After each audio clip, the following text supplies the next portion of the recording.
उन भक्तों में श्री विभीषण जी की चर्चा आज हम करने जा रहे हैं। सबसे पहले तो महाभारत ग्रंथ के अनुसार विभीषण जी का परिचय सुनिए, फिर वाल्मीकि रामायण के अनुसार विभीषण जी का परिचय सुनिए। दोनों में थोड़ा थोड़ा अंतर है। अंतर क्या है? कल्प भेद हरिचरित सुहाए, नाना भांति मुनि सन गाए। क्वचित क्वचित पुराणेषु प्रभेदो यदि दृश्यते, कल्प भेदेन तत्सर्वम समाधेयम मनीषी। भी भगवान व्यास का वचन है। पुराणों में कथाओं में थोड़ा बहुत कोई अंतर दिखाई पड़े तो उसको कल्प भेद समझना चाहिए। किसी कल्प में इस प्रकार का चरित्र है तो किसी कल्प में इस प्रकार का चरित्र है। लेकिन हम दोनों इसलिए कहेंगे कि दोनों में एक अलग अलग बात है, विशेष बात है, इसलिए हम दोनों को कहने का प्रयत्न करेंगे। महाभारत में लिखा है कि ब्रह्मा जी के मानस पुत्रों में श्री पुलस्त्य जी महाराज हैं, और पुलस्त्य जी का पुत्र हुआ वैश्रवण, जिनको कुबेर कहा गया। ये वैश्रवण श्री ब्रह्मा जी की सेवा में रहते थे।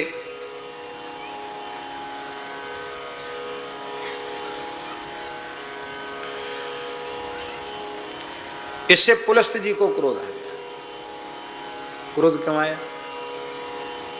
इसलिए क्रोध आया कि बेटा तो है हमारा और हमको तो पूछता तक नहीं है, खाली ब्रह्मा जी की जी हजूरी करता है, ब्रह्मा जी की सेवा करता है।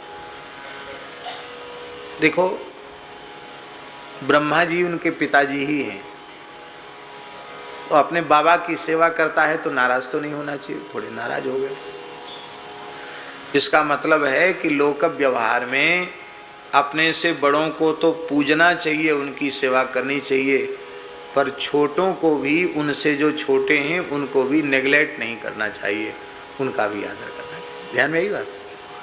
अरे बाबा का आदर करो तो पिता का भी आदर करना चाहिए, क्योंकि तुम्हारे शरीर का जन्म तो पिता के अनुग्रह से ही हुआ है। इसलिए पितामह की भक्ति तो करनी चाहिए, पर पितृभक्ति भी करनी चाहिए। पर ब्रह्मा जी परमेष्ठी पद पर विराजमान हैं, और वैश्रवण कुबेर अपने मन में सोचते थे पिताजी तो खाली तपस्या करते हैं, ये क्या दे सकते हैं हमको? ब्रह्मा जी तो ब्रह्मा जी हैं, ब्रह्मा जी तो हमको प्रसन्न होकर बहुत कुछ दे सकते हैं। इसलिए ब्रह्मा जी से वो ब्रह्मा जी की ही सेवा में रहते थे। पुलस्त्य जी ने कहा कि हम भी एक ऐसा पुत्र पैदा करेंगे जो तुम्हारी बुद्धि को ठिकाने लगा देगा। तो उन पुलस्त्य जी महाराज ने अपने शरीर से ही एक पुत्र उत्पन्न कर दिया, अपने संकल्प से, कोई पत्नी के गर्भ से नहीं। उस पुत्र का नाम हुआ विश्रवा। वो विश्रवा द्वितीय पुलस्त्य के समान ही थे। अब देखो, बड़ी बारीक बातें हम कहने जा रहे हैं। विश्रवा की उत्पत्ति में क्रोध कारण है। क्या कारण है? वो हैं तो महान ऋषि, वेदों के प्रकांड विद्वान हैं, पर उनकी उत्पत्ति के मूल में सात्विकता नहीं है। उनकी उत्पत्ति के मूल में क्रोध, बदला लेने की भावना, और क्रोध और बदला लेने की भावना, इसी को आसुरी भाव कहा गया। इसलिए विश्रवा पुलस्त्य जी के पुत्र हैं, ब्रह्मा जी के पौत्र हैं, फिर भी इनके संतान में असुर भाव आ गया। इसीलिए हमारे यहाँ शास्त्रों में कहा गया कि मनुष्य को सदा सद्भाव में जीना चाहिए, असद्भाव में नहीं जीना चाहिए। आप जिस भाव में रहेंगे उसी भाव से संस्कारित आपके पुत्र पौत्र आदि हो जाएंगे।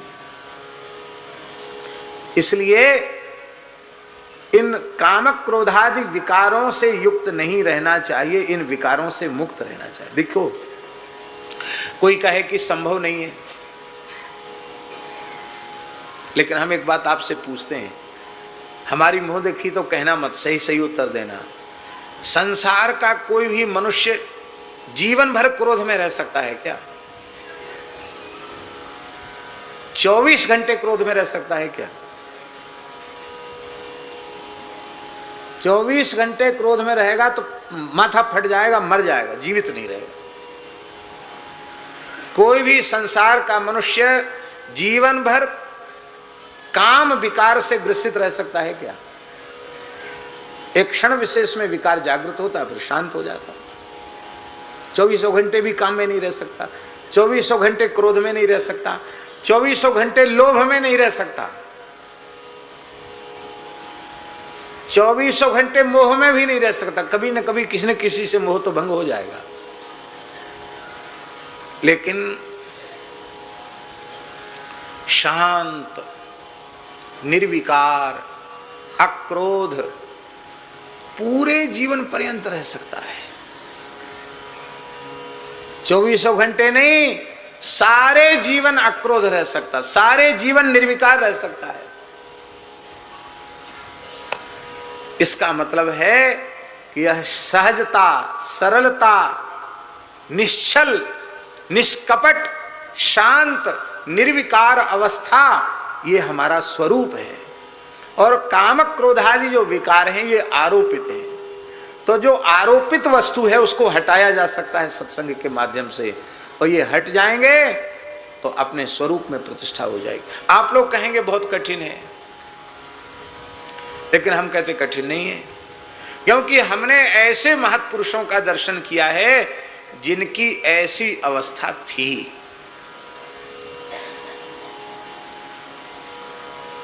अब हम जिनके चरणों में अधिक समय रहे हैं उन महापुरुष की बात कर रहे हैं। परम श्रद्धेय पूज्य श्री भक्तमाली जी महाराज, हमारे पूज्य गुरुदेव, वैसे तो बाल्यकाल से ही उनका दर्शन मिला, लेकिन सन 1981 से लेकर और 2006 तक हमें उनकी चरण सन्निधि मिली रही। कितने समय तक? 1981 से लेकर 2006 तक। कितने साल हुए हैं? 25 वर्ष हुए। इन 25 वर्षों में जहां तक मेरी स्मृति है, किसी भी विकट से विकट परिस्थिति में हमने उनको क्षुब्ध होते हुए नहीं देखा। हमने देखा ही नहीं कि कभी क्रोध आया हो। चाहे जैसी घटना घट जाए, उनके चित्त में विकार नहीं।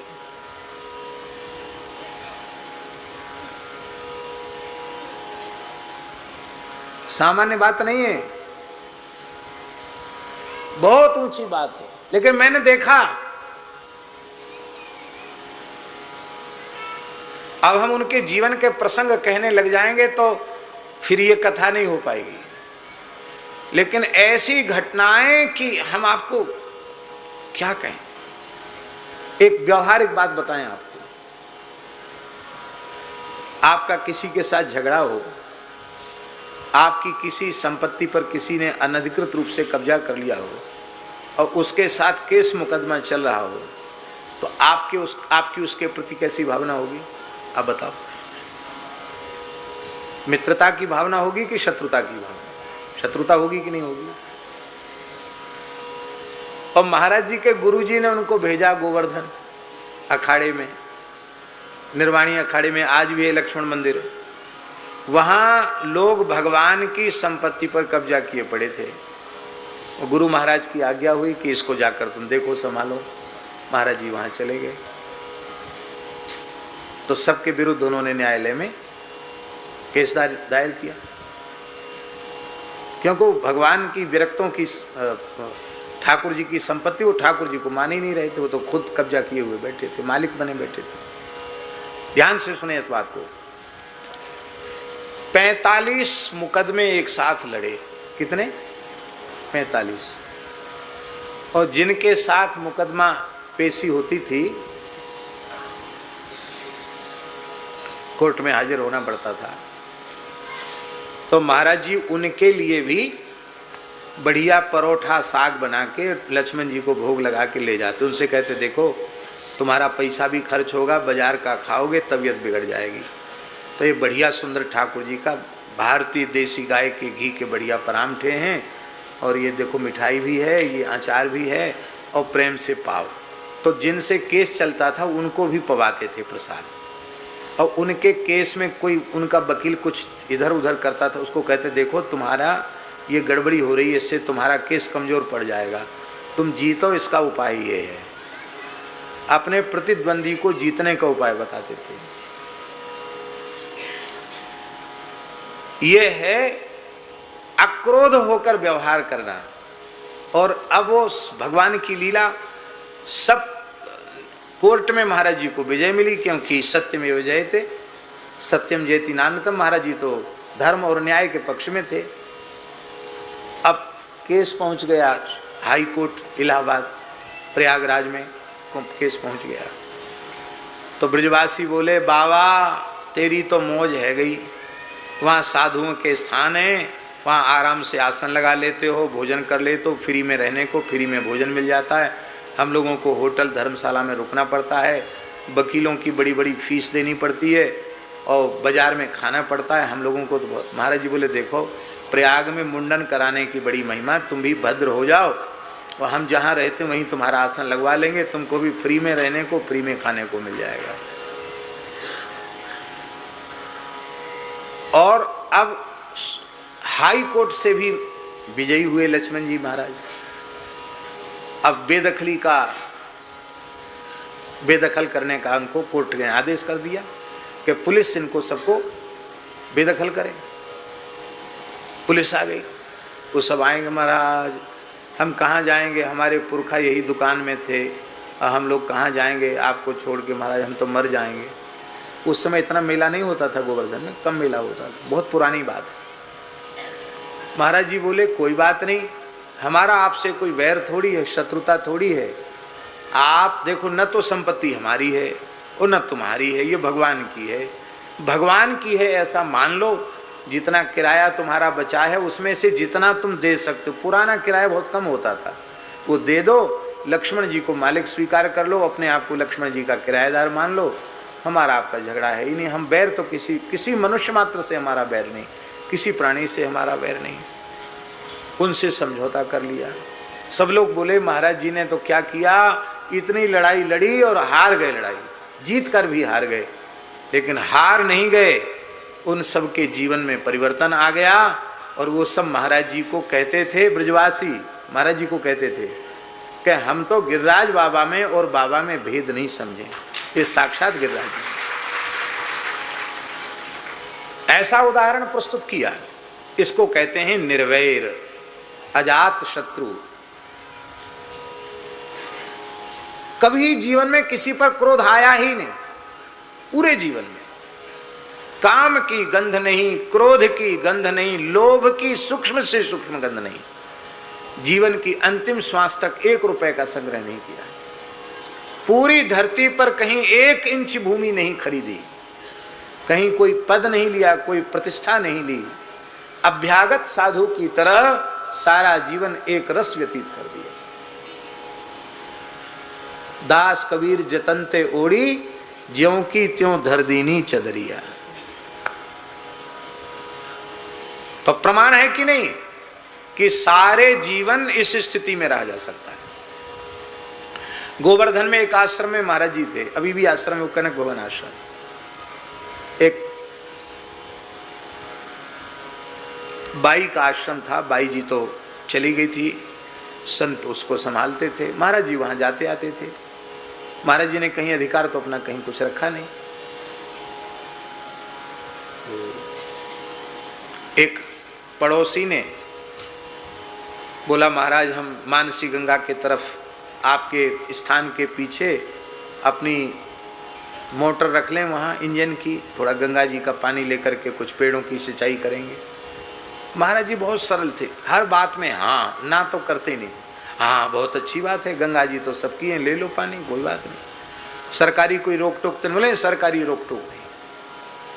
तो उसने इधर ठाकुर जी की जमीन में मशीन रख ली और मशीन रखने के बाद फिर इधर बढ़ाकर दीवार बना दी, मैंने उतने जमीन पे कब्जा कर लिया। उसने कब्जा कर लिया तो स्थान में जो लोग रहते थे उन लोगों ने, आश्रम के लोगों ने उस दीवार को तोड़ दिया। हम वहीं थे महाराज जी के साथ। अब उस व्यक्ति ने देखा कि तो दीवार तोड़ दी, हमारा कब्जा हटा दिया।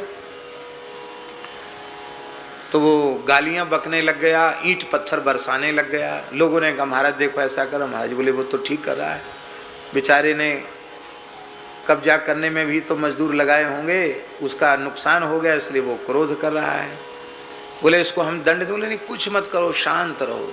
वहीं बैठे रहे, ईंट पत्थर बरसता रहा, वो चिल्ला चिल्ला कर गालियां देता रहा और महाराज जी चुपचाप शांत भाव से बैठकर स्वस्त्यस्तु विश्वस्य खलः प्रसीदताम ध्यायंत भूतानि शिवम मिथो धिया मनश्च भद्रम भजता दधोक्षजे आवेश्यतामनो मतृप्य हेतु की, इस प्रकार के प्रहलाद जी की स्तुति के श्लोक पढ़ते रहे और प्रसन्न मुख मुद्रा में बैठे रहे। अब गाली देने वाला बेचारा कहाँ तक गाली दे, गाली देते देते उसका गला बैठ गया, थक गया, ईंट पत्थर बरसना बंद हो गए, वो भीतर चला गया। तो महाराज जी ने आराम से तसला लेकर ईंट पत्थर बटोरना शुरू किया, आश्रम की सफाई शुरू कर दिया और लोग भी रह गए और बिल्कुल गुस्सा नहीं आया और हंस करके कहते हैं राम जी की लीला है, कभी फूल बरसते हैं, कभी ईंट पत्थर बरसते हैं। देखो झूठी प्रशंसा करने वाले लोग खूब हैं संसार में, अरे आप बड़े महात्मा हो, यूँ हो त्यों हो, तो साधुओं को कभी कुछ गालियां भी खानी चाहिए। वाह कितनी राम जी की दया है, ऐसा बोले। उस व्यक्ति ने ऐसा व्यवहार किया जिसको देखकर कोई भी क्रोधित हो सकता, उनको क्रोध नहीं आया। बहुत ध्यान से सुने, इसका परिणाम क्या हुआ। महाराज जी ने तो क्षमा कर दिया, कोर्ट में भी बात चली गई थी, महाराज जी ने तो कुछ नहीं, कोई प्रतिक्रिया ही नहीं की, क्षमा कर दिया। पर भगवान कहाँ क्षमा करने वाले। वो किसी से झगड़ा राधा कुंड में उसका हुआ, वहीं उसकी बड़ी पिटाई हुई, इतनी पिटाई हुई कि मृत्यु के मुख से बाहर निकला, ऐसा समझो। तो उसको पूरा शरीर एकदम लहूलुहान हो रहा था, आँख वाँख सब लाल हो रही थी, जगह जगह चोट के निशान गहरे बने हुए थे। उसको लोग उठा करके महाराज जी के पास लाए, सुदामा कुटी में महाराज जी रहते थे उस समय। रोने लग गया, बोले महाराज मैंने आपको गालियाँ बकी, उसका परिणाम गिरिराज बाबा ने हमको बड़ी कठोर सजा दी, मेरे तो प्राण बच गए। तो महाराज जी उसके दुख को देखकर रोने लग गए और कुछ पैसा निकाल के दिया, बोले देखो इलाज करा लेना, कोई बात नहीं, हमारा तुम्हारा झगड़ा नहीं है, हम तो कहीं झगड़े में है ही नहीं, आश्रम वालों को भी हम समझा देंगे, कोई बात नहीं, तुम जहाँ से इच्छा हो वहाँ से कब्जा कर लो, कोई बात नहीं, रो मत, दुखी मत हो। महाराज सारा झगड़ा भी खत्म हो गया, कब्जा भी खत्म हो गया। और वो महाराज जी से रो करके बोला जब ठीक हो गया, बोले महाराज आपने जीवन दिया है, आप हमको चेला बना लो। महाराज जी बोले ब्रजवासी तो भगवान के भी गुरु होते हैं, चेला किसी के होते नहीं हैं। नहीं महाराज हम तो तभी पानी पिएंगे जब आप चेला बना लेंगे। तो महाराज जी बोले ठीक है, राम राम सुना देते हैं। ऐसा जीवन था। और हमने महाराज जी से कहा कि महाराज जी ये दुष्ट इतना उपद्रव कर रहा है, आप चुपचाप शांत बैठे हैं, आपको गुस्सा नहीं आता है, और लोग कहते हैं कि इसकी अक्ल हम लोग ठिकाने लगा सकते हैं, और आप खाली स्तुति कर रहे हैं। हम तो ज़्यादा बोलते थे, आप खाली स्तुति कर रहे हैं, इससे क्या होगा। बोले देखो हृदय की प्रार्थना भगवान स्वीकार करते हैं। इस स्तुति का अर्थ समझे आप नहीं समझे। प्रहलाद जी कह रहे हैं सारे विश्व का कल्याण हो और दुष्टों का भी नाश न हो, दुष्ट भी प्रसन्नता पूर्वक रहें, उनको कोई खांसी खुर्रा न हो, उनको भी कोई तकलीफ ना हो, दुष्ट भी प्रसन्न रहें। दुष्ट प्रसन्न रहें इसका मतलब क्या है, दुष्ट प्रसन्न रह ही नहीं सकते हैं, जब तक उनमें दुष्टता है तब तक वो प्रसन्न नहीं रहेंगे। अर्थात दुष्टों की दुष्टता समाप्त हो जाए, दुष्ट भी सज्जन पुरुष बन जाए। और हमने देखा उस दुष्ट व्यक्ति को सज्जन बनते हुए, भक्त बनते हुए हमने देखा। हम तो महाराज जी के चरणों में विश्राम करते थे, महाराज जी जहाँ सोते थे उनके चरणों तरफ हमारा आसन हमेशा, जहाँ वो कक्ष में चाहे भली दूसरी जगह हो, पर हमको उनके बिना चैन ही नहीं पड़ता था। तो हम अनुमति भी ले लेते थे, महाराज हम यहीं सो जाएं। हाँ सो जाओ, वहीं सोते थे। तो हम सोए तो रात्रि को हमको स्वप्न में देखा कि महाराज जी वही स्तुति पाठ कर रहे हैं और सामने साक्षात नरसिंह भगवान खड़े, मूर्ति नहीं, साक्षात नरसिंह भगवान खड़े, बड़ा विशाल स्वरूप है नरसिंह भगवान। हम डर गए उनको देख के, बोले डरो मत, नरसिंह भगवान है, तुम भी स्तुति करो। श्लोक तो याद है ना, मुझे याद है। स्तुति करने लगे, फिर बोले प्रणाम करो। तो फिर हमने प्रणाम किया नृसिंह भगवान के चरणों में। तो उन्होंने मुस्कुराकर मेरी ओर देखा और सिर पे हाथ रखा। अब मेरे जैसे ही मेरी नींद खुली, जो 4 बज रहे थे, महाराज जी प्रातः स्मरण कर रहे थे, साष्टांग प्रणाम किया महाराज जी को। और हम बोले महाराज जी आज तो नृसिंह, हाँ सवेरे सवेरे बातचीत नहीं करते हैं और स्नान ध्यान करो, अपना नियम करो। बाद में हम स्नान करके हमने बताया, तो बोले देखो तुम कह रहे थे कि स्तुति करने से क्या होता है, भगवान ने स्वीकार किया स्तुति कि नहीं, ये तुमको दिखा दिया कि भगवान हृदय की स्तुति स्वीकार करते हैं। और देखो इस मोहल्ले में नरसिंह भगवान का मंदिर है, जाओ नरसिंह भगवान को प्रणाम करके आओ। तो हमको फूल माला नारियल भेंट लेकर के भेजा, बोले नरसिंह भगवान को प्रणाम करके आओ। ऐसा उनका जीवन था। कहने का आशय हमारा यह है कि शांत अवस्था में, निर्विकार अवस्था में कोई भी मनुष्य जीवन पर्यंत रह सकता है। इसलिए जिस अवस्था में हम निरंतर रह सकते हैं वही वस्तुतः हमारा स्वरूप है। अपने स्वरूप से च्युत नहीं होना चाहिए, ये शिक्षा हमें लेनी चाहिए। तो विश्रवा उत्पन्न हो गए। विश्रवा बड़े कठोर तपस्वी थे। और इधर वैश्रवण जो कुबेर जी हैं, ब्रह्मा जी उन पर प्रसन्न हो गए। ब्रह्मा जी ने उन्हें अमरत्व प्रदान कर दिया और धन का अध्यक्ष बना दिया, धनाध्यक्ष बना दिया, लोकपाल बना दिया। और भगवान शंकर से उनकी मित्रता करा दी। और 2 पुत्र उनके हुए, नलकूबर और मणिग्रीव, ये 2 पुत्र कुबेर जी के हुए। और लंका का राजा उनको बना दिया, यक्षों का राजा बना दिया। और मन की इच्छा के अनुसार चलने वाला पुष्पक विमान दे दिया। और कुबेर को राजाधिराज की उपाधि दे दी। राजाधिराजाय प्रसह्य साहिने नमो वयम वैश्रवणाय कुर्महे। तो यहाँ वैश्रवणाय, यहाँ पुष्पांजलि के मंत्र में कुबेर जी का स्मरण किया जाता है। इतना महत्व बना दिया। कुबेर जी को पता चला कि मेरे पिताजी पुलस्त्य जी थोड़े नाराज रहते हैं हमसे, और मेरे लिए उन्होंने एक अपने ही शरीर से दूसरा प्रकट कर दिया, विश्रवा ऋषि। तो वे भी मेरे लिए पिता के ही तुल्य हैं। तो वे अपने पिता के दर्शन के लिए जाते थे। तो विश्रवा मुनि उनको क्रोध भरी दृष्टि से देखते थे। तो कुबेर जी ने मन में विचार किया कि अब इनको राजी कैसे किया जाए। तो कुबेर जी ने 3 परम सुंदरी निशाचर कन्याओं को उनके निकट भेज दिया। एक का नाम था पुष्पोत्कटा, दूसरी का नाम था राका और तीसरी का नाम था मालिनी। ये नृत्य गान में निपुण निशाचर कन्याएं महर्षि विश्रवा की सेवा करने लगी। अब इनकी सेवा निष्काम नहीं थी, सकाम सेवा थी, निस्वार्थ सेवा तो थी नहीं। वे अपना स्वार्थ सिद्ध करना चाहती थी। और इन तीनों में झगड़ा भी रहता था। देखो आज प्रातःकाल सत्संग में पूज्य स्वामी जी ने बहुत अच्छी बात कही। आज की बात है। आज उन्होंने कहा सत्संग में कि दूसरों को सुख देने का संकल्प रहेगा सब लोगों का, तो चाहे जितने लोग रहें किसी का किसी से झगड़ा नहीं होगा। आज ही बोले ना स्वामी जी।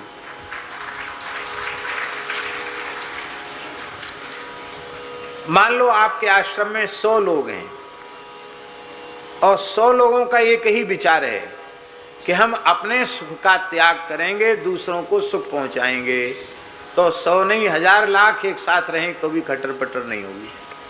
और 2 ही लोग हों और सब अपने अपने स्वार्थ की सिद्धि में लगे हों, सुख कोई किसी को नहीं देना चाहता है, सेवा के नाम पर भी अपने स्वार्थ की पूर्ति में लगे हुए हैं, तो उनमें राग द्वेष बना रहेगा, लड़ाई झगड़ा बना रहेगा, कभी समाप्त होगा नहीं। इसलिए कलह रहित होने का मूल मंत्र है अपने सुख की इच्छा का त्याग करो और अपने द्वारा सदा दूसरों को सुख पहुंचाने की चेष्टा करो। तो आपका जीवन कलह रहित हो जाएगा, झगड़े झंझट आपके समाप्त हो जाए, झगड़ा रहेगा ही नहीं। हम दूसरे को सुख पहुंचाना चाहते हैं। ये तीनों तो अपने को सुख पहुंचाना चाहती थी, उनका कोई बिश्रवा जी से लेना देना, उनके द्वारा अपने स्वार्थ की सिद्धि करना चाहती थी। मुनि तीनों पर प्रसन्न हो गए, बोले वरदान मांगो। बोले जैसे कुबेर बहुत प्रतापशाली है, ऐसे ही प्रतापी पुत्र आपके द्वारा हमको प्राप्त हो। तो उस समय पुष्पोत्कटा नाम की निश्चर कन्या के गर्भ से विश्रवा मुनि ने 2 पुत्र उत्पन्न किए। बड़े का नाम हुआ रावण और छोटे का नाम हुआ कुंभकर्ण। दूसरी थी मालिनी, उस मालिनी का भी विवाह विश्रवा मुनि से हुआ था। उस मालिनी के गर्भ से विभीषण जी उत्पन्न हुए। तीसरी थी राका, उस राका के गर्भ से खरदूषण, खर नाम का राक्षस उत्पन्न हुआ और शूर्पणखा उसकी सगी बहन शूर्पणखा उत्पन्न हुई। इस प्रकार से ये महाभारत में लिखा है, पुष्पोत्कटायाम जज्ञाते 2 पुत्रौ राक्षसेश्वरौ कुंभकर्ण दशग्रीवौ बलेना प्रतिमौ भुवि मालिनी जनयामास पुत्रमेकं विभीषणम राकायाम मिथुनम यज्ञे खर शूर्पणखा तथा। ये 3 पत्नियों का वंश है। ये है महाभारत ग्रंथ के अनुसार। और वाल्मीकि रामायण के अनुसार महर्षि पुलस्त्य के पुत्र हैं महर्षि विश्रवा। और विश्रवा को अपनी बेटी सौंप दी महर्षि भरद्वाज ने। तीर्थराज प्रयाग में रहने वाले महर्षि भरद्वाज ने अपनी पुत्री का विवाह विश्रवा महर्षि के साथ कर दिया।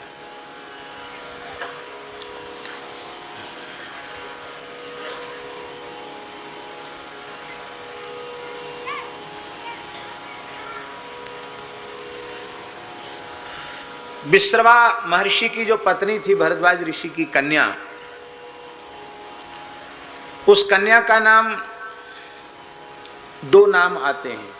एक नाम था देववर्णिनी और दूसरा नाम था इडविडा। क्या नाम था? इडविडा।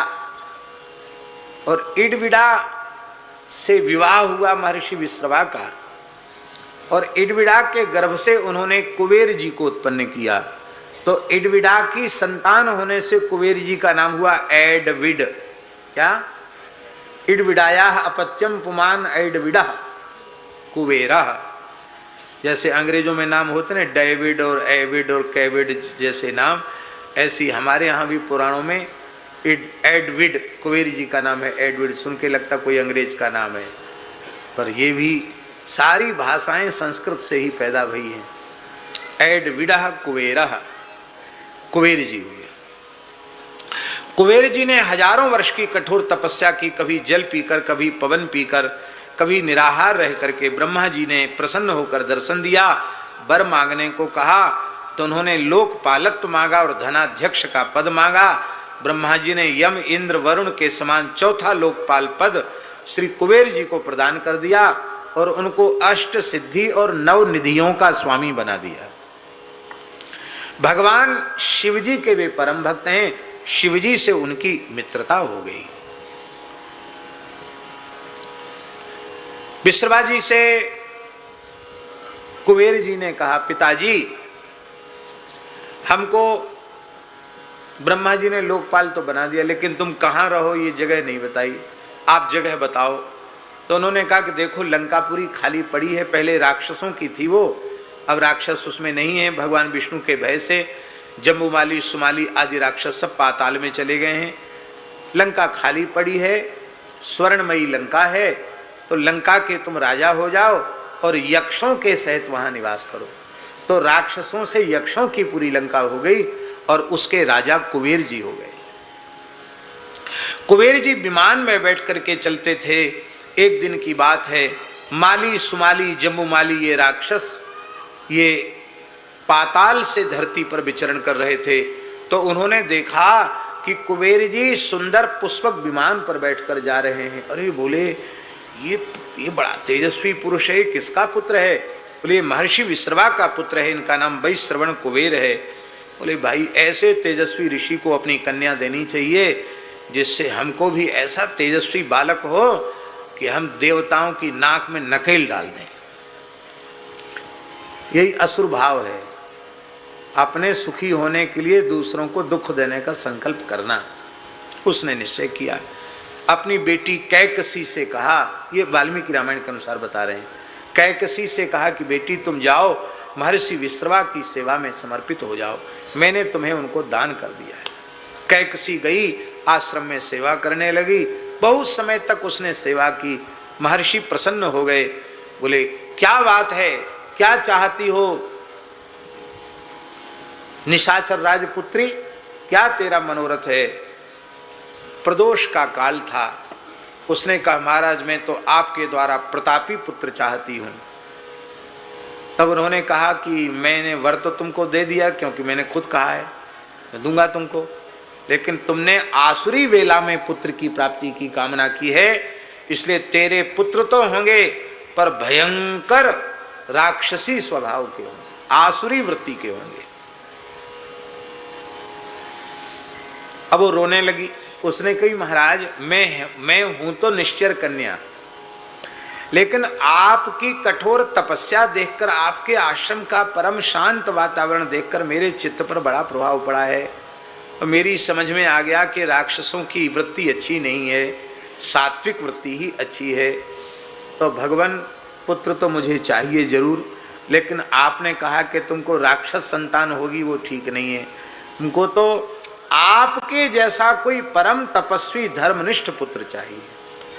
बोले तुम्हारी दोनों बातें पूरी होंगी। पहले तुमने आसुरी वेला में पुत्र की कामना की है, इसलिए 2 पुत्र तेरे भयंकर असुर स्वभाव के होंगे, पर तीसरा पुत्र ऋषियों की मर्यादा के अनुरूप होगा, वो भगवान का महान भक्त होगा, किसी भी स्थिति में धर्म का, सदाचार का, मर्यादा का वह अतिक्रमण नहीं करेगा और वह पुत्र निश्चर कुल का उद्धार कर देगा।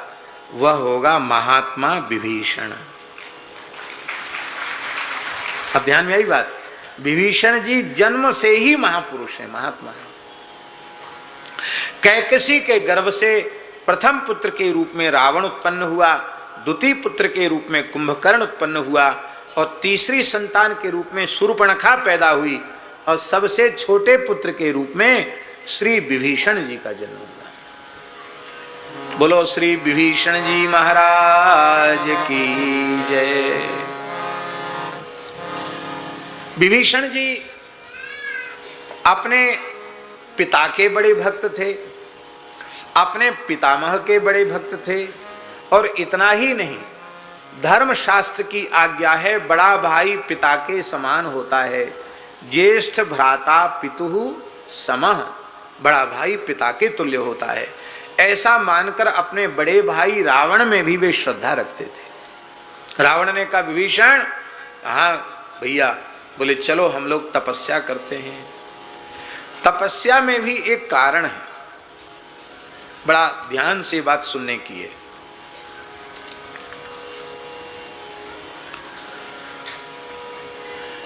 क्रिया पवित्र से पवित्र हो, क्रिया पवित्र से भी पवित्र हो, पर उस क्रिया का उद्देश्य पवित्र न हो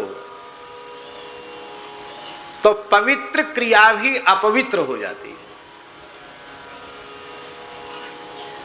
और क्रिया अत्यंत सामान्य हो, देखने में समझ में नहीं आता कि वो साधना है, तपस्या है, भजन है, कोई सत्कर्म है, सामान्य क्रिया है, पर उसका उद्देश्य अत्यंत पवित्र हो तो वह सामान्य क्रिया भी भगवान की भक्ति बन जाती है, साधना बन जाती है, उपासना बन जाती है।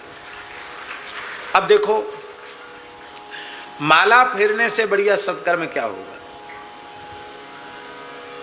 इससे बढ़िया सत्कर्म तो नहीं कोई, राम राम करने से।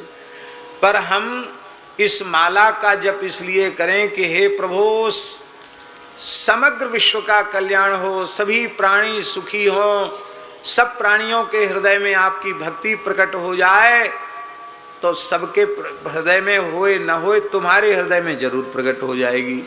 सबको शांति आवे ना आवे तुम्हारी शांति जरूर हो जाएगी। सारे विश्व का कल्याण हो ना हो तुम्हारा कल्याण जरूर हो जाएगा। हाँ, ऐसा ही है। ऐसा अर्थ नहीं करोगे तो सर्वे भवन्तु सुखिनः सर्वे सन्तु निरामयाः सर्वे भद्राणि पश्यन्तु मां कश्चित् दुख भाग भवेत्, इसका अर्थ ही नहीं लगेगा। क्योंकि ये कभी संभव है क्या? बोलो।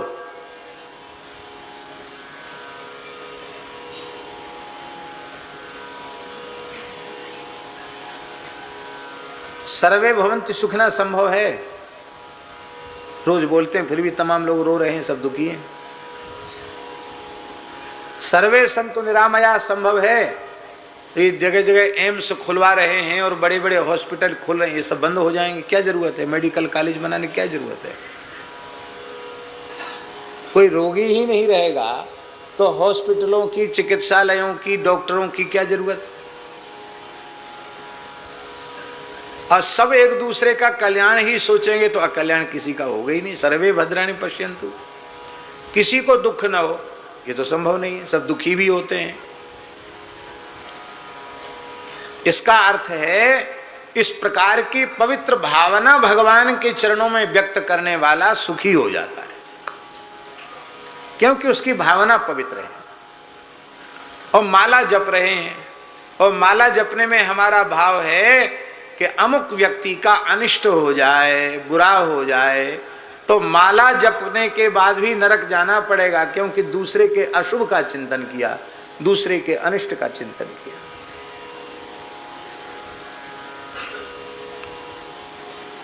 बोलो भक्तवत्सल भगवान की जय।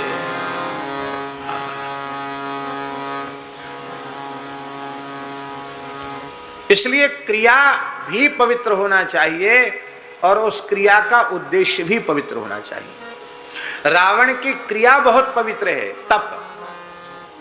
तपते अगमन कछु संसारा, उसकी क्रिया बहुत पवित्र है, लेकिन उसका उद्देश्य पवित्र नहीं है। और विभीषण रावण में अंतर क्या है? विभीषण की क्रिया भी पवित्र है और उस क्रिया का उद्देश्य भी पवित्र है। देखो, तपस्या दोनों कर रहे हैं, पर रावण कुंभकर्ण महाराक्षस हो गए तपस्या करके, और विभीषण परम धर्मनिष्ठ हो गए, धर्मात्मा हो गए। यही विशेषता है। कठोर तपस्या रावण, कुंभकर्ण और विभीषण ने की। तो रावण ने तो कहा हम काहे के मरहि न मारे, उसने तो वो मांग लिया। बोले भाई ये तो संभव नहीं है, मरना तो पड़ेगा किसी न किसी के हाथ से, कुछ खुद बता दो।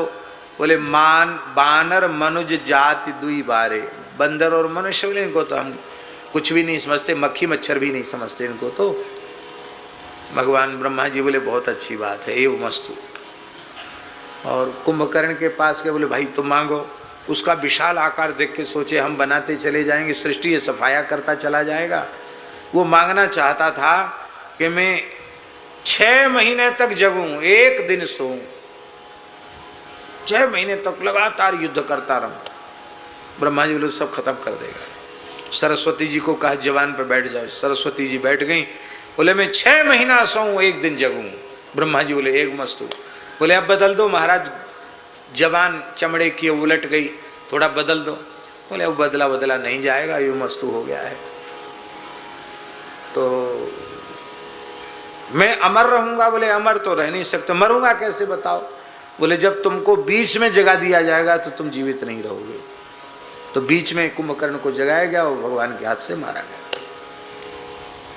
इसके बाद ब्रह्मा जी विभीषण के पास गए और क्या कहा? गए विभीषण पास पुनि कह्यो पुत्र वर मांग, तेहि मांग्यो भगवंत पद कमल अमल अनुराग। पुत्र वरदान मांगो। तो विभीषण कहते हैं भगवान के चरणों में निष्काम निर्मल प्रेम हमारा हो जाए। और वाल्मीकि रामायण में एक बात और है, वाल्मीकि रामायण में विभीषण ने कहा है कि भयंकर से भयंकर संकट आने पर भी मेरी बुद्धि धर्म मार्ग से विचलित न हो, मैं सदा धर्माचरण करता रहूं, धर्म निष्ठा मेरी सदा बनी रहे, भगवान निष्ठा मेरी सदा बनी रहे। ब्रह्मा जी इतने प्रसन्न हुए कि रावण कुंभकर्ण के मांगने पर भी उसे अमरत्व नहीं दिया और विभीषण से कहा कि मैं तुम्हें वरदान देता हूं कि जब तक तुम चाहोगे तब तक सदैव अजर अमर बनकर धरती पर रहोगे, जब चाहोगे तब भगवान के धाम को चले जाओगे। मैं तुम्हें स्वेच्छा मृत्यु का वर देता हूं, तुम्हें अमरत्व प्रदान करता हूं।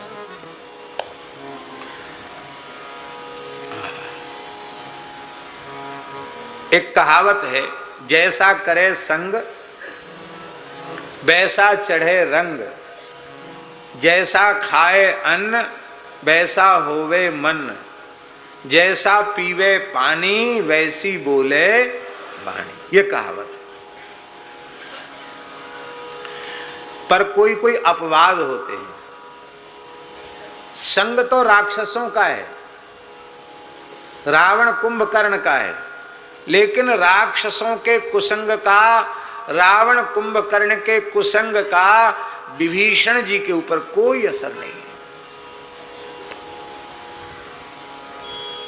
कारण क्या है स्वामी जी? कारण क्या है? कारण क्या है? इसको सबको सोचना चाहिए। कारण क्या है? कारण है असंगता। क्या कारण है?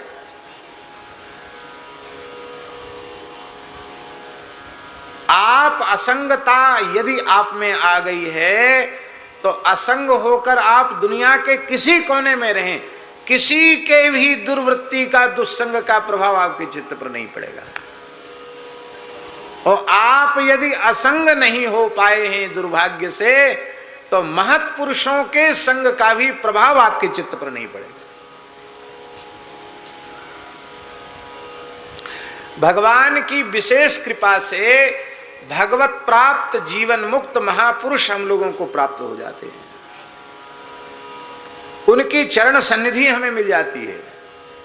लेकिन इसके बाद भी जो लाभ हमें लेना चाहिए वो लाभ हम नहीं ले पाते, उससे वंचित रह जाते हैं। ईमानदारी से बताओ, हम आप सब लाभ लेना चाहते हैं कि नहीं? संतों की सन्निधि का पूरा लाभ हमको मिले ये हम चाहते हैं कि नहीं? सत्संग का 16 आना नहीं 20 आना लाभ हमको मिले ये हम चाहते हैं कि नहीं? चाहते हैं। तो 4 दोषों का त्याग कर दो।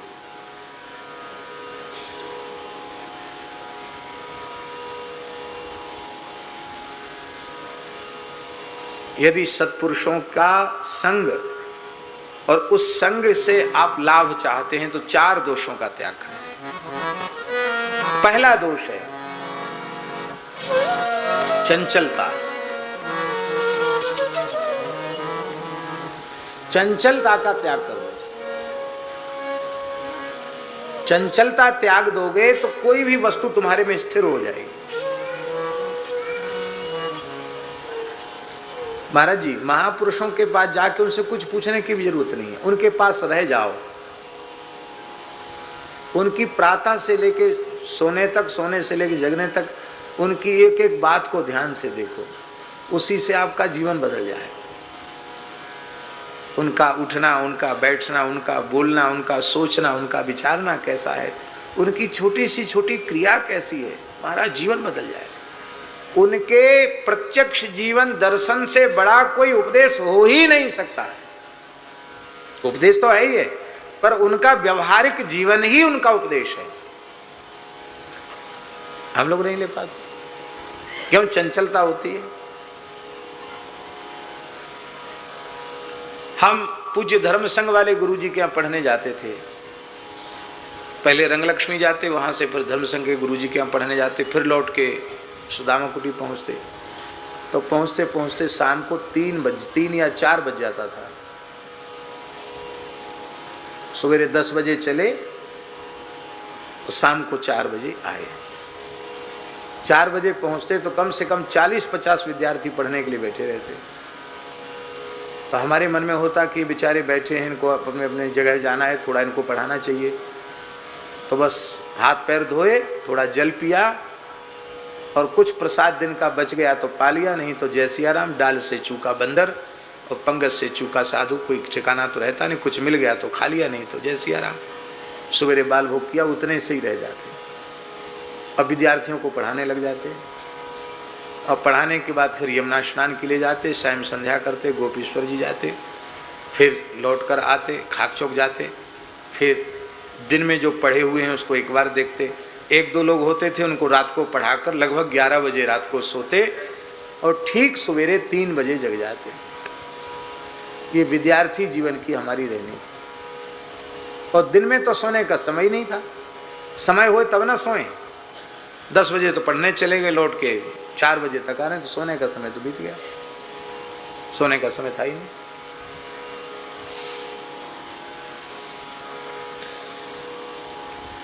तो जब वहाँ से हम लौटते थे तो पूज्य भागवत जी वाले गुरुजी, परम पूज्य प्रातस्मरणीय पंडित श्री रामानुज प्रपन्नाचार्य जी, सेवा कुंज वाले गुरुजी, वो दंडी आश्रम भागवत पढ़ाने जाते थे रिक्शा में बैठ। वो हमको रास्ते में मिल जाते, हमको देखते रिक्शा रोक लेते, हम पैदल होते, वो रिक्शा पर होते, हम उनके चरणों में प्रणाम करते, पादत्राण उतार करके उनके चरणों में प्रणाम करते। तो कभी कभी कोई बात हमको वो बता देते। एक दिन हमसे बोले कि आप महाराज जी से पढ़ते हो कि नहीं, पढ़ने का मतलब भक्तमाली जी से, आप उनसे पढ़ते हो कि नहीं। तो हमने कहा कि गुरुजी उनके पास की पढ़ाई तो हमारी पूरी हो गई, लघु सिद्धांत हमने उनसे पढ़ा, फिर कुछ वैयाकरण सिद्धांत कौमुदी का प्रकरण पढ़ा।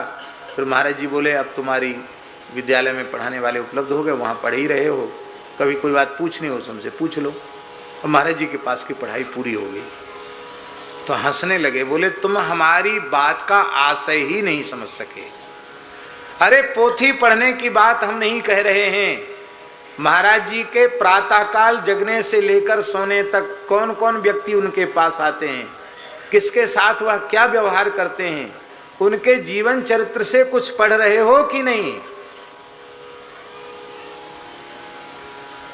हमने कहा गुरुजी हम तो नहीं पढ़ रहे हैं, हम अपने काम में मस्त रहते हैं, महाराज जी के पास तो मेला लगा रहता है।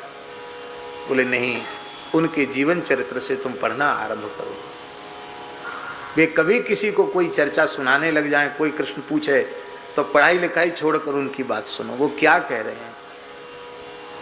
और हम आपको निवेदन करें, वो जो कुछ गुरुजनों से सुना और जो हमारी मंद बुद्धि अल्पमति में यत्किंचित ठहर गया, उन्हीं बातों को कह सुनकर हम आनंद में रहते हैं। अलग से हमको पूछने की जरूरत नहीं पड़ी, उनके पास बैठने से सब कुछ समझ में आ गया। महापुरुषों के जीवन से पढ़ना है, उनकी रहनी से पढ़ना है। तो पहला चंचलता का अभाव, दूसरा जितेंद्रियता, तीसरा अनुवर्तन। अनुवर्तन माने उनके पद चिन्हों पर चलना, वे जिस रास्ते पर चलने को कहते हैं उस रास्ते पर चलना।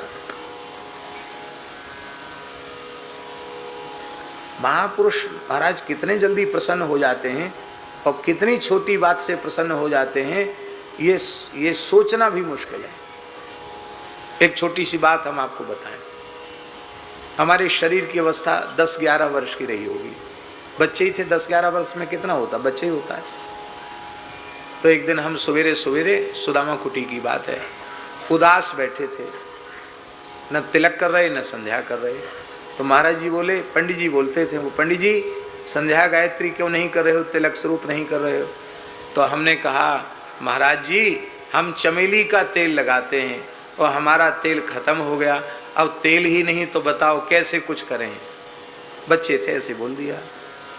तो महाराज जी बोले अच्छा, अब सवेरे इस समय 5-6 बज रहे हैं, इस समय चमेली का तेल तुम्हारे लिए कहाँ से लावें, दुकान तो सब बंद होगी। देखो साधु ब्रह्मचारी और साधक ये तेल से मुंह चिकना चुपड़ा नहीं करते हैं, ये तो भजन करते हैं, सादगी से रहते हैं। हमको कभी तेल सावन लगाते देखते हो? हमने कहा आपको तो नहीं देखते हैं, फिर तुमको जरूरत कैसे पड़ गई तेल सावन की? हम मने नहीं कर रहे हैं, हम मंगवा देंगे तुम्हारे लिए तेल, पर ये मुंह चिकना चुपड़ा तेल से करना ये अच्छी बात नहीं है। हम स्तब्ध हो गए और थोड़ी देर बाद 5-7 मिनट बाद हमने कहा महाराज जी अब तेल मत मंगाना। क्यों? मैंने कहा हम अब तेल सावन नहीं लगाएंगे। अच्छा नहीं लगाओगे? नहीं लगा लेना। नहीं लगाएंगे। अब 14 वर्ष तक न शरीर में तेल स्पर्श किया न सावन लगाया। कितने वर्ष तक?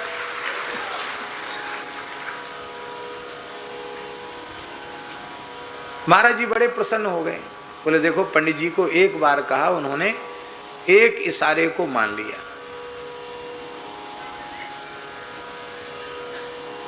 बाद में फिर कुछ ऐसी तकलीफ हो गई थी हमारे शरीर में, उसकी भी एक अलग कथा है, उसको उस कथा को नहीं कहना है।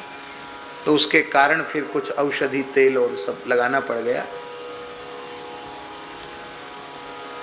एक बीमार रहते थे, एक महात्मा ने धतूरा खिला दिया और धतूरा भी खाते रह गए कम से कम महीना भर तक। वो तो भगवान जाने धतूरा खा के भी कैसे जिंदा रह गए। और ये माथे की नस फड़कने लग गई और शरीर में भयंकर दाह पैदा हो गया। ये सब गले में छाले, भीतर तक छाले हो गए, बड़े बीमार हो गए। फिर बड़ी कठिनाई से बहुत दवाई हुई तब ठीक हुए। फिर वैद्य ने कहा कि अमुक अमुक चंदन तेल और कौन कौन तेल का मालिश करना पड़ेगा। तो तब से शरीर में खुश्की भी रहती, उस धतूरे के प्रभाव से खुश्की भी रहती शरीर में। और ये भी उसमें हमारी गलती थी, हम दवाई खाते महाराज जी से पूछते नहीं। महाराज जी भी पूछते नहीं कि क्या कर रहे हो। एक महात्मा बता गए, त्यागी महात्मा थे। अरे बोले गुरु भाई बिल्कुल ठीक हो जाओगे, बढ़िया पका हुआ धतूरा ले आओ, उसके बीज निकाल लो और 10-5 बीज थोड़ा दूध में डाल दो, सवेरे उसको चबा के खा जाओ। दूध नीला हो जाता था महाराज, हम उसको चबा के खा जाते कड़वे कड़वे और दूध पी जाते ऊपर से थोड़ा सा दूध। खाकशोक वाले महाराज जी ने कहा कि तुम जो है योगाभ्यास करते हो, थोड़ा ब्रह्मचारी सदाचारी हो, इसलिए तुमको ये धतूरा पच गया, दूसरा पागल हो जाता मर जाता। धतूरा पच गया। तो बाद में फिर 14 साल के बाद विशेष परिस्थिति में शरीर में लगाना पड़ा तेल। ये बात छोटी छोटी बात। तो कौन कौन चीजें बताएं? चंचलता का अभाव पहला, दूसरा जितेंद्रियता। जितेंद्रियता का अर्थ ये नहीं कि आंख नाक से देखना सुनना नहीं, जो देखने योग्य है वो देखना, जो सुनने योग्य है वो सुनना, जो करने योग्य है वो करना। शास्त्र नियंत्रित जीवन जीना, ये जितेंद्रियता का तात्पर्य है। तीसरा है अनुवर्तन, उनके पद चिन्हों पर चलना। और चौथा है अल्प भाषण। अल्प भाषण, अपने से बड़ों से बहुत ज्यादा बक नहीं करनी चाहिए। साधन संबंधी बात भी संक्षिप्त शब्दों में पूछनी चाहिए। बहुत ज्यादा बात करने से कभी न कभी उनकी अवज्ञा हो ही जाएगी। तो अवज्ञा हो जाएगी तो किया कराया सब, चाहे जितने लंबे समय का किया कराया हो, सब गुड़ गोबर हो जाएगा, सब चौपट हो जाएगा। इसलिए अल्प भाषण। ये 4 यदि गुण किसी साधक में आ जाएं तो उसे सत्पुरुषों की सन्निधि का पूरा लाभ प्राप्त होने लग जाएगा। और श्री विभीषण जी में ये 4 गुण हैं, इसलिए लंका में रहकर भी उनको सत्संग प्राप्त है और उनके ऊपर कुसंग का प्रभाव नहीं है। विधिवश सुजन कुसंगति परहि, फणि मन सम निज गुण अनुसरहि। अब देखो, सर्प की जो मणि है उसका सर्प के विष का मणि पर कोई प्रभाव नहीं होता, अपितु सर्प की मणि विष को नष्ट करने वाली होती है। जिस व्यक्ति के पास नागमणि होती है उसके ऊपर सर्प विष का प्रभाव नहीं होता। इसलिए मनुष्य को मध्यम प्रकृति का नहीं होना चाहिए, मनुष्य को अधम प्रकृति का तो बिल्कुल नहीं होना चाहिए, मनुष्य को सदा उत्तम प्रकृति का होना चाहिए। उत्तम प्रकृति माने जो रहीम उत्तम प्रकृति, का करी सकत कुसंग, चंदन विष व्यापत नहीं, लिपटे रहत भुजंग। ईमानदारी से किए गए सत्संग का लाभ क्या है, इसको यदि ठीक से समझना हो तो श्री विभीषण जी के चरित्र को देखना चाहिए।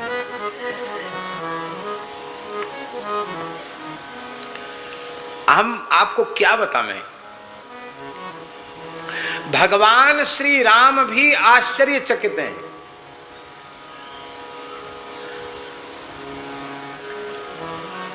जिस परिस्थिति में विभीषण लंका में रहते हैं,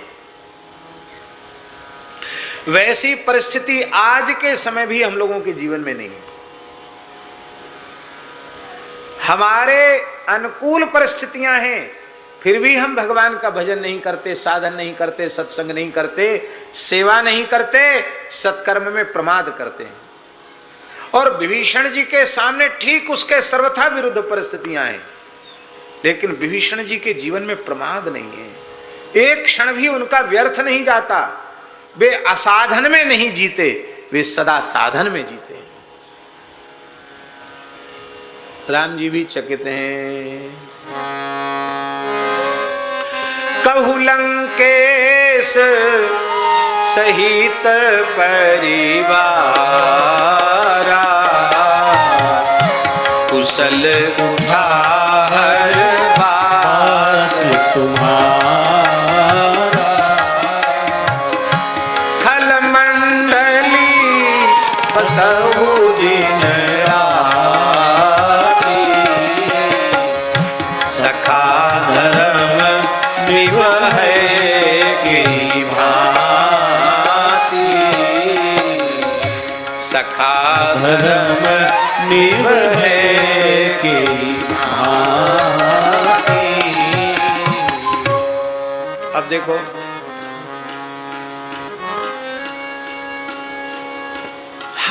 हम किसी घर में रहते हैं, कहीं रहते हैं, और हमारे मन के सर्वथा अनुकूल वातावरण वहां है, तो भी भगवान की बहुत बड़ी कृपा है। भगवान ने भजन साधन में कोई विक्षेप नहीं दिया। बिना विक्षेप के खूब अहर्निश भजन करो, अप्रभु कृपा करो यही भांति, सब तज भजन करो दिन राति। बहुत अच्छी बात है। और मान लो हम जहाँ कहीं जिस परिवेश में रहते हैं, परिवार में रहते हैं, गांव में रहते हैं, समाज में रहते हैं, हमारे सर्वथा विरुद्ध परिस्थितियां हमारे जीवन में आ गई हैं, हमारे प्रतिकूल परिस्थितियां हमारे हैं, हमारे मन के कुछ भी अनुकूल नहीं है, तो इसे भी भगवान की सर्वोपरि कृपा माने कि देखो आसक्ति ही बंधन का कारण है, और ठाकुर जी कितने करुणामय हैं। ऐसे अच्छे लोग हमारे आसपास दे दिए हैं कि जिनमें हमारा प्रेम सपने में भी होना नहीं, आसक्ति होना नहीं, तो जितने अंश में हमारी आसक्ति इन लोगों में जाती, उतने अंश में हम भगवान के प्रेम से वंचित रह जाते। भगवान कितने दयामय हैं, फांस काट दी भगवान ने, हमको अकेला कर दिया। इसलिए भीड़ में रहकर भी आप असंग रह करके भजन कर सकते हैं। ये बात। बहुत से लोग ऐसे होते हैं कि वो कहते हैं कि क्या करें, अमुक महात्मा के पास हम रहें तो सही, पर उनके पास तो पता नहीं कैसे कैसे ऊट पटांग खोपड़ी के लोग जमे हुए हैं। वो खुद हटते नहीं हैं, दूसरों को जमने देते नहीं हैं। अब हम कैसे गुजारा करें? हमारी तो बड़ी श्रद्धा थी, पर अब तो हम भी परेशान हो गए। क्या करें, कैसे रहें? चलो ठीक है, अच्छी बात है, आपके मन की बात है। लेकिन अब एक प्रश्न हम आपसे पूछते हैं, आप किसी महत्पुरुष का संग करने आए हो, उनको देखने आए हो, उनको सुनने आए हो, उनका संग करने आए हो, कि ऊट पटांग खोपड़ी के लोगों को देखने, उनके ऊट पटांग कामों को देखने, उनको ऊट पटांग व्यवहार को देखने आए हो? क्या देखने आए हो, तुम बताओ। यदि तुम्हारी दृष्टि केवल संत सदगुरु पर है तो चाहे जैसे ऊटपटांग लोग रहे आवें, आपके चित्त पर उसका कोई प्रभाव नहीं पड़ेगा। हम घोषणा तो नहीं कर सकते हैं, लेकिन हम बड़ी विनम्रता पूर्वक प्रार्थना करते हैं। हमारे पूज्य गुरुदेव भक्तमाली जी महाराज, उनके दरबार में सबका गुजारा था, उनकी दृष्टि में कोई दुष्ट था ही नहीं। और सब में भगवान को देखते तो दुष्ट कहाँ से आवे। तो ऊट पटांग खोपड़ी के लोग भी उनके पास रहे आते मनमाने तरीके से। बड़ा प्रतिकूल वातावरण था। लेकिन यदि उन लोगों के प्रतिकूल वातावरण को हमने देखा होता तो उनकी चरण सन्निधि में हम नहीं रह पाते। इसलिए साधक को केवल एक ही बात अपने मन में समझनी, क्या बोले, गुरु मूर्ति मुख चंद्रमा, सेवक नयन चकोर, अष्ट प्रहर निरखत रहो श्री गुरु चरणन की ओर, अष्ट प्रहर निरखत रहो संत चरण की ओर। हमें किसी की ओर नहीं देखना, हमें केवल गुरु गोविंद पर ही दृष्टि रखनी है, संत भगवंत पर ही दृष्टि रखनी है और किसी पर दृष्टि नहीं रखनी है। ऐसा मन में पक्का निश्चय कर लो तो कहीं भी आपका गुजारा हो जाएगा।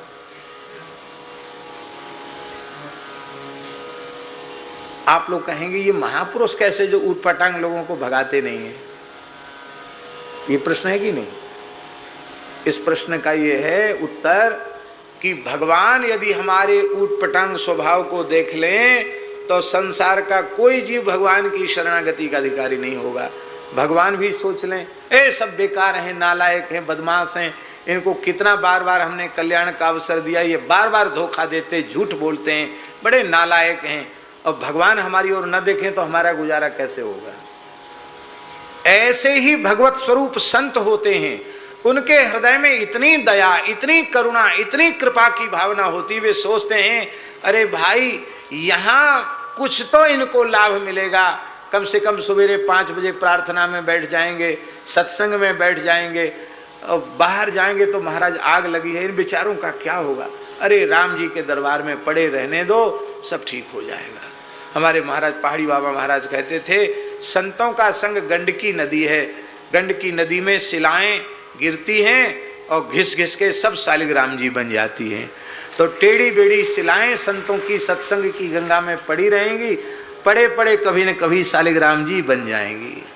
इसलिए किसी को निकालो मत, सबको कल्याण का अवसर दो। हाँ, अब बिल्कुल ही कोई ऐसा हो गया हो कि वो सत्संग नहीं करता हो, भजन भी नहीं करता हो और उससे तमाम लोगों के साधन में विक्षेप हो रहा हो, तो उस पर कृपा करने के लिए उसको मार्गदर्शन करो, थोड़ी कठोरता दिखाओ। भाई जाओ नर्मदा जी की परिक्रमा कर आओ, जाओ गंगा जी की परिक्रमा कर आओ, जाओ चित्रकूट में 6 महीना रह के भजन करो, थोड़ा मलकरी मांगो, तपस्या करो, तो ठीक हो जाएगा।